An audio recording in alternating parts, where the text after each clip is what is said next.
Kenapa, Be? Kayaknya Babe nggak terlalu puas dengan pemerintahan Presiden Jokowi. Bukan dia saja dengan pemerintahan reformasi lah. Ya mungkin kita berbeda pendapat ya. Saya berpendapat perubahan Undang-Undang 45 yang dari segi legal drafting nggak bisa dipertanggungjawabkan. Karena tradisi yang zaman Belanda dulu dinamakan Memorie van Overgave itu nggak dilakukan. Yang terakhir melakukan Memorie van Overgave adalah Soekarno dengan Pak Harto.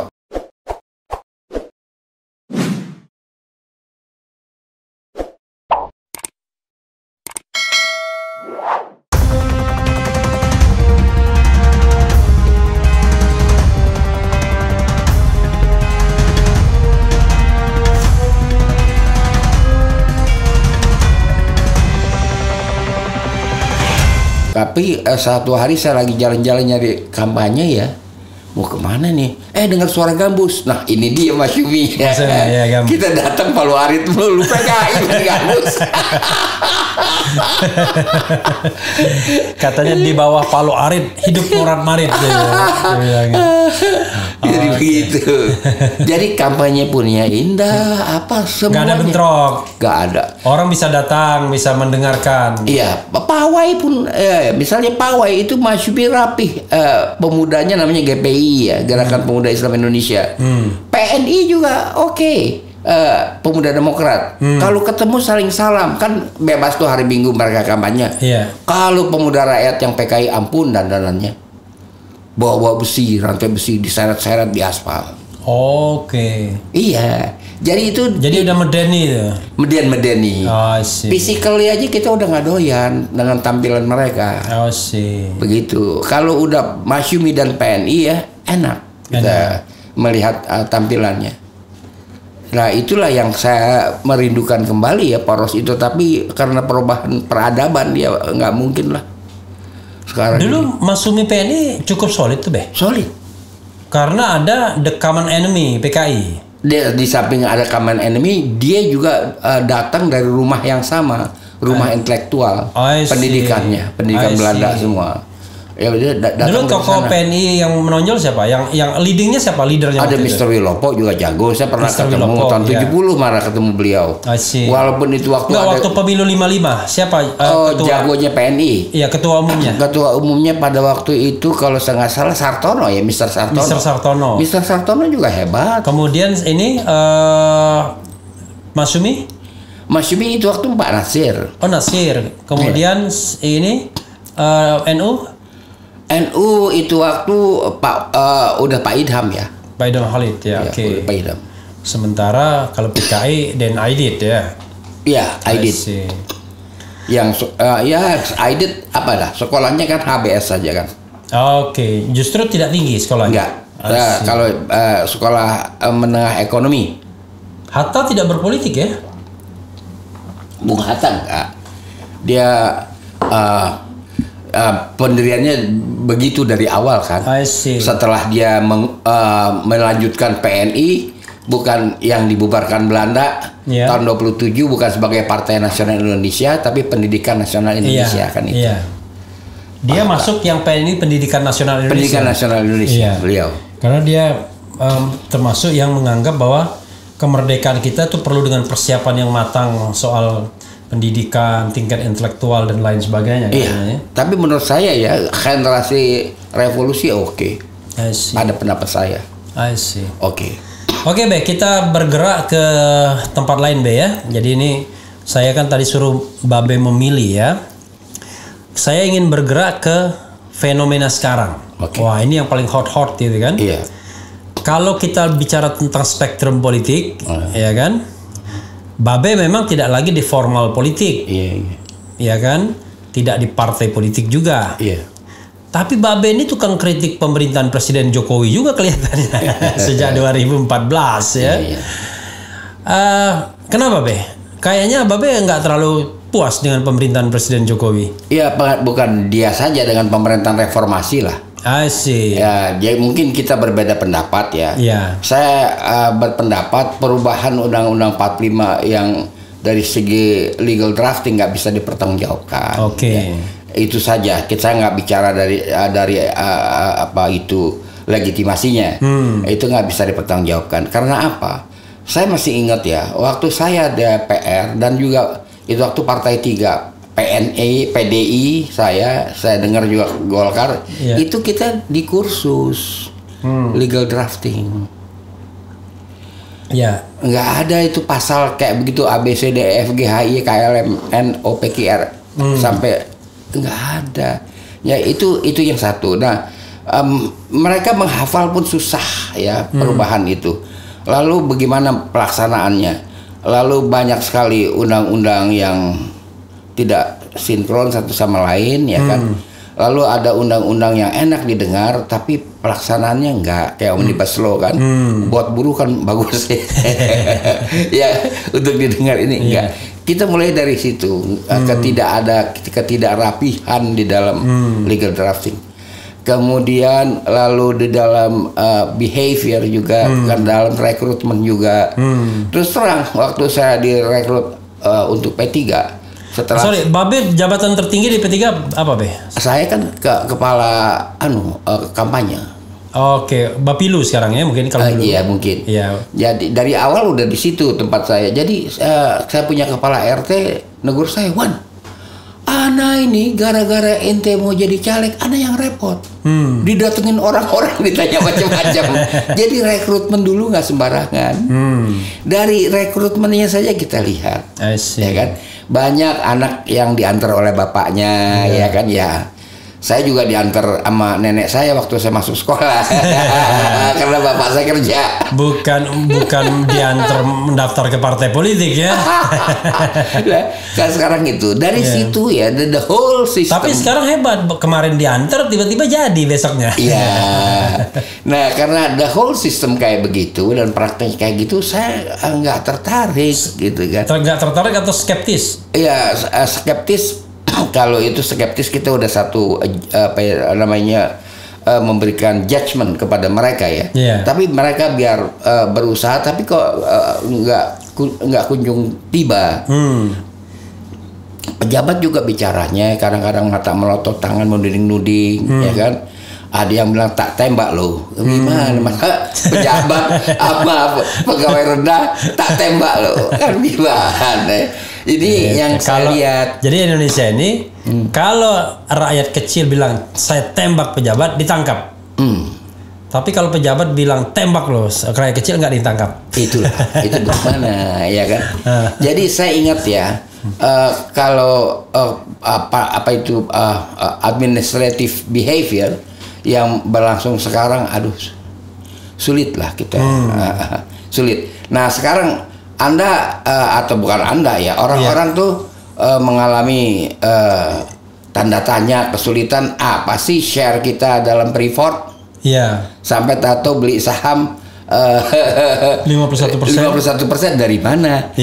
Lah kan Timika itu adalah bagian yang tidak dapat dipisahkan dari perjanjian Irian Barat. I see.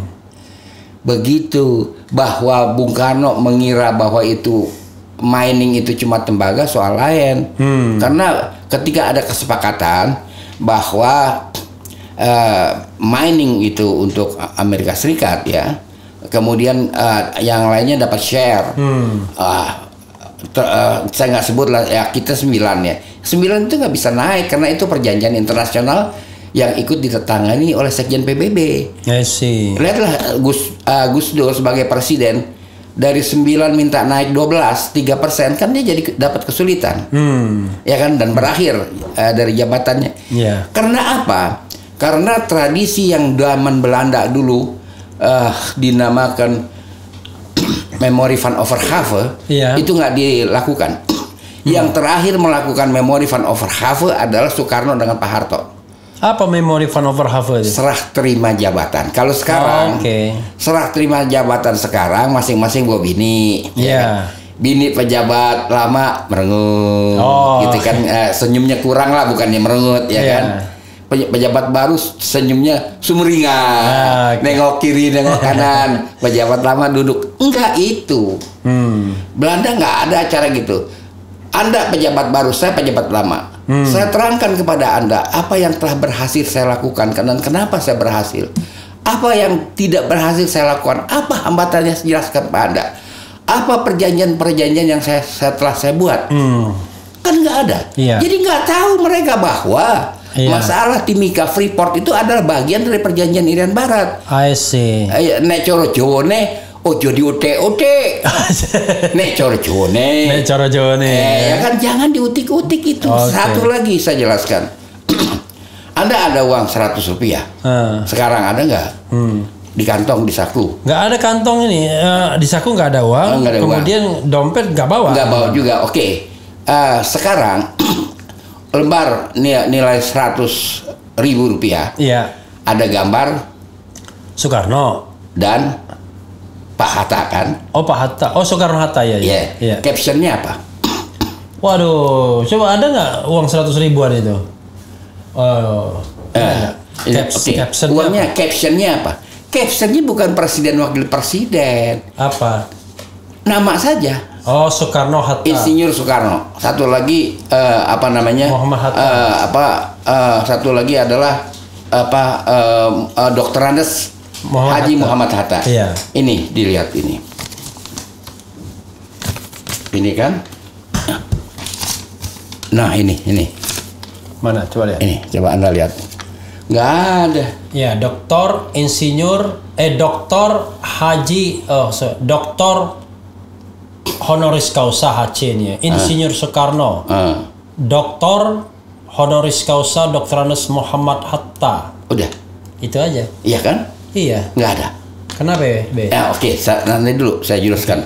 Ya. Kemudian zaman Pak Harto dikeluarkan lembaran 50.000 rupiah, kan ditarik dari peredaran. Iya. Oke. Jadi tidak ada. Anda sebagai wisatawan pergi ke negara manapun tukar duit kan ya? Ada gambar penguasa setempat atau penguasa lamanya. Iya. Sini nggak ada. Nah karena kita tidak punya minute kata orang Malaysia, notulen. Zaman Belanda bilang notulen, catatan, risalah, pertemuan Mr. Safruddin Prawira Negara yang mewakili RI dengan Yava Sebang, dengan D Yava Sebang nggak ada. Oke. Nggak ada. Oke. Nah ini persoalan. Saya selalu menggugat administrasi dilalaikan, mestinya dipelajari. Lalu apa hubungannya dengan gambar Soekarno Hatta tadi? Ya itu kan person saja, person Soekarno, person Hatta, finish, nggak ada lagi. Nggak ada gambar kepala negara. I see. Kan itu pertanyaan berikutnya menjadi sangat politik ya. Iya. Ya kan? Harusnya kalau di Amerika Serikat kan semua uang tuh gambar-gambar kepala negara mereka. George Washington kan? Iya, tapi kan tidak sampai terakhir juga, nggak ada Ronald Reagan apa-apa. Ada yang terakhir misalnya banyak ya yang terakhir di negara-negara lain. Iya. Ada. Nah, kalau Amerika ya begitu. Yang terakhir ada. Nah, kita sama sekali nggak ada. Itu persoalan. Jadi itu yang saya tekankan. Saya melihat dengan memperbandingkan zaman demi zaman, saya lihat terbaik adalah orde yang mereka tuding sebagai orde liberal ya. Dari segi administrasi behavior, dari segi rekrutmen, nggak bisa sembarangan loh orang direkrut jadi apapun di zaman orde liberal. Ini Babe tidak terjebak romantisme, Be. Kan biasanya gini, ada kecenderungan kita agak bias memandang sejarah. Karena ketika kita melihat tokoh-tokoh itu, kita kan anak kecil. Iya. Yang memandang tokoh itu dengan rasa kekaguman. Iya. Tapi saat ini kan kita sudah orang yang paling senior. Yes. Yang kita lihat, kalau dulu Perdana Menteri itu orang tua, tapi sekarang di mata Babe presiden pun anak-anak. Oke, jadi begini, karena mereka itu kan catatannya masih ditemukan terus. Misalnya peran Natsir dalam menyatukan bangsa dan sebagainya. Jadi nggak bisa saya itu karena dulu kagum. Enggak, bahkan pidatonya zaman itu banyak yang saya nggak mengerti, ya kan? Tetapi saya ikuti mereka itu kan pada zaman keluar dari penjara kan. Itu saya mengenal secara pribadi hampir semua. Dan juga yang nggak masuk penjara banyak ya, saya ikuti. Mungkin Babe ingin mengatakan bahwa mereka politikus matang ya. Matang. Bukan politikus karbitan yang menjadi ketua umum partai, kita nggak ngerti tiba-tiba siapa, pokoknya asal di endorse oleh kekuasaan, ada duitnya, jadilah dia orang penting kan, tanpa track record yang jelas. Iya, jadi begitu. Jadi kita kan nggak mengerti apanya jenjangnya, jenjang karirnya. Dulu apa, tahu-tahu main lompat aja ya kan? Kan nggak sederhana itu. Itu yang saya persoalkan. Rekrutmen kepemimpinan itu bagaimana? Di samping tadi kita udah bicara segi-segi administrasi akibat daripada undang-undangnya yang nggak tertib, akibat perubahan undang-undang dasar. Tapi tadi kalau Babe mempermasalahkan legal drafting, sebenarnya bukan MPR tidak paham legal drafting, mereka sangat paham, apalagi ada legal drafternya kan, ada ahli-ahlinya. Cuman masalahnya kan mitosnya, karena mitosnya itu tidak boleh diubah menjadi undang-undang dasar baru, terutama oleh PDIP kan, sangat menentang sekali karena dia pengen tetap Bung Karno kan yang menjadi ikon dari undang-undang dasar. Itu akhirnya ya tetap dipakai Undang-Undang Dasar 1945, lalu naskahnya legal draftingnya jadi kacau gara-gara dibuat lampiran, jadi ada pasal 28A, B, C karena mau dipertahankan 37 pasal, padahal pasal yang nambah udah bejibu. Jadi bukan karena nggak tahu, karena soal psikologi politik aja, soal mitos UUD 45 nggak boleh diubah atau diganti. Iya, dia terdaftar nggak di lembaran negara perubahan ini? Kalau saya dari hukum tata negara itu perubahan konstitusi itu tidak lazim didaftarkan di lembaran negara, karena cukup dideklarasikan perubahan konstitusi. Iya. Gitu. Kalau declare itu masih zaman Hammurabi ya, abad 18 sebelum Masehi. Iya, jadi declare, pengertian declare itu gini. Setelah dia dibikin kan bentuk hukumnya kan putusan MPR. Jadi gini waktu itu waktu itu kan bingung nih, ini bentuk ketetapannya apa? Kalau misalnya bentuk hukumnya itu adalah ketetapan, ketetapan MPR itu di bawah Undang-Undang Dasar hierarkinya, kan gitu kan? Undang-Undang Dasar, ketetapan MPR, Undang-Undang garis miring Perpu dan seterusnya. Akhirnya dibikinlah sebuah kesepakatan, namanya bukan ketetapan tapi putusan. Nah, putusan MPR dan perlakuannya tidak sama dengan undang-undang. Iya, tapi kan yang ada di dalam lembaran negara sekarang pembukaan dan penjelasan. Iya. Jadi batang tubuh dianggap tidak terdaftar. Ya itu persoalan kita. Jadi kalau saya berpendapat kalau itu tidak boleh apanya itu didaftar atau tidak penting didaftar, ya itu sebagai satu argumentasi silahkan saja. Bukan tidak penting, artinya tidak lazim. Karena perubahan undang-undang dasar itu sesuatu yang cukup diputuskan oleh MPR dan kemudian dideklarasikan. Tapi dia integrated di dalam batang tubuh, itu soalnya. Oke. Kecuali dia sebagai adendum saja bisa begitu. Sebenarnya dia itu secara formil adendum. Itulah persoalannya. Iya. Mereka itu mau bikin adendum, tapi akhirnya sama kesekjenan diintegrasikan ke dalam batang tubuh. Makanya jadi gaduh lah. Ya. Cuma juga kalau kita dibikin adendum perubahan 1, perubahan 2, 3, 4. Kita juga bingung baca yang aslinya, lihat adendumnya. Enggak lah, itu kan daripada pusing-pusing ya sudah disatukan aja. Ya kan gitu. Undang-undang dasar atau konstitusi semuanya juga konsumsi atau pegangan bagi para penyelenggara kekuasaan, tidak sampai ke bawah. Konstitusi juga. Jadi itu persoalannya. Jadi saya nggak ada personal sifat saya. Saya dengan Pak Harto bagus, hubungan setelah beliau tidak menjabat lagi, tidak ada nothing personal. Hubungan saya. Nah, kalau karena ini nothing personal, saya mau tanya perubahan-perubahan yang dihasilkan sekarang, apakah Babe masih setuju apa enggak? Babe setuju nggak dengan pemilihan presiden secara langsung? Sebelumnya oleh MPR kan? Ya, itu pembicaraan yang panjang ya. Pembicaraan yang cukup panjang, itu menyangkut filosofi konstitusi jadinya, dan kita pergi kepada sejarah kalau itu. Nah, yang so far terjadi adalah kan pemilihan bertingkat ya. I see. Melalui MPR kan gitu. Sekarang MPR tidak lagi lembaga tertinggi kan gitu. Yang sebenarnya kalau dari tarikh, dari sejarah dulu misalnya kerajaan Sunda Pajajaran itu didampingi oleh juru pengambet. Itu MPR. Juru pengambet istilahnya. Jaya Bupati itu seorang raja Sunda sekitar abad 11 mau mengundurkan diri, ditahan juru pengambet, nggak boleh. I see. Nah, itu ada pendampingnya di Minang, di Pagaruyung dan sebagainya. Nah, sekarang nggak ada MPR. I see. Nggak ada MPR sebagai lembaga tertinggi. Sebagai lembaga tertinggi.